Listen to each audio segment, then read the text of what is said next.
Welcome to Doc Talks. This is Dr. Booth, and I am going to be telling you all about the concepts of how to figure out the best way to sleep for you. If you have a new bed, if you're traveling, what positions you want to sleep in.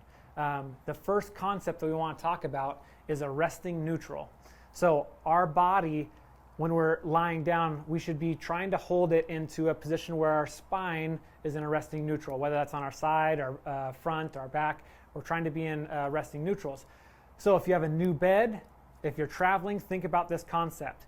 Try to get your spine to stay in a nice smooth line so you don't have any hot spots, meaning like big arcs or any big bends in your spine. So think about side lying first. Side lying first. We're going to start with head and neck position.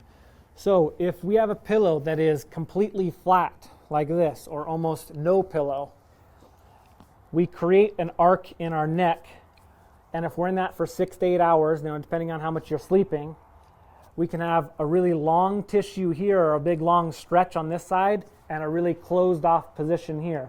So if you're at risk for having back or neck pain, being in this position and then waking up and having yourself kind of upright and open that stuff back up can be pretty irritating for it. So how do we combat that? We try to figure out a pillow that can fill the space between the tip of our shoulder where it lies and then also support the head and neck. So for me, this seems like it's a little bit down. My head angle is slightly down, so I would have to puff this up a little bit to get to a resting neutral. If it's too much, again, I'm cranking like this. This is going to make the top side of my neck not do good stuff and the bottom side have a big stretch. So definitely think about these things when you are traveling, when you're trying to figure out new bed or new pillow. Those two things are really good to think about, trying to get to a resting neutral.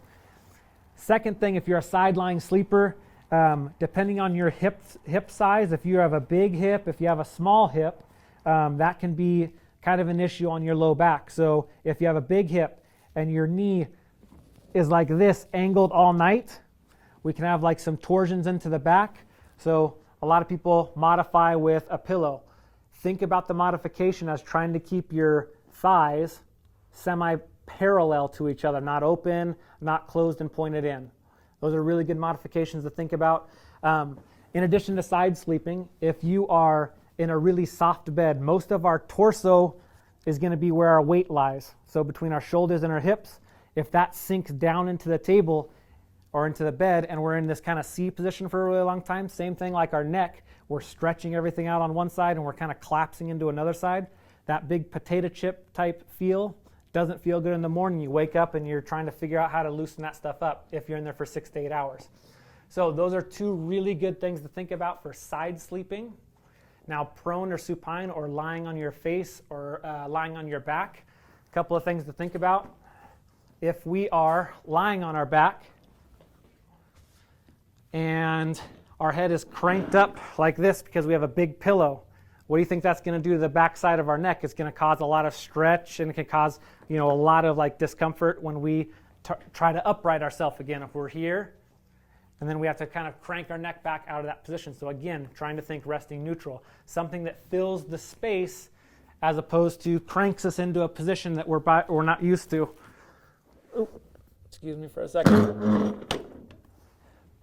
So for me, resting neutral, I would have a very small pillow and try to maybe fill the gap in between here. That would be my resting neutral for my neck. For the back, if you have a very slumpy bed and you sink into it and you end up being in that kind of curled potato chip position again, that's something that you need to modify, or you need to get a firmer bed to kind of fill that space. Firmness in beds I've seen a lot of positive benefits, more for a firm bed than a soft bed for low back pain. So again, something to think about.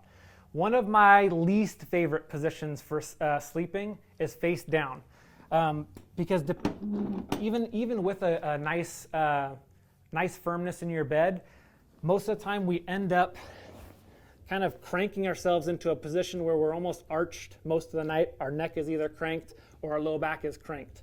I'm not saying that it's completely avoided at all times, but I'd say out of my most problematic cases, those are the ones that are sleeping kind of face down and cranked into a position where it's loading all of the back or the neck most of the night. So really good things to think about there. Last tip is in a transition. So if you're going from maybe a side lying or a side lying sleeping position to lying on your back or turning towards your stomach, try to think, especially if you have a stiff or achy back or neck, try to rotate together as opposed to having like a big rotation. So if my shoulders go here and then I bring the rest of my body over, at night we might be a little bit more immobile because we've been sleeping for a decent amount of time. So making that transition go from here to here and having our hips and shoulders move together can be sometimes a little bit more comfortable, and we don't pick any scabs. We don't have any of those big shocks of pain during the night. So those are a couple of really good concepts to take for your sleeping. Give it a shot. Let us know if you have any questions. Thanks.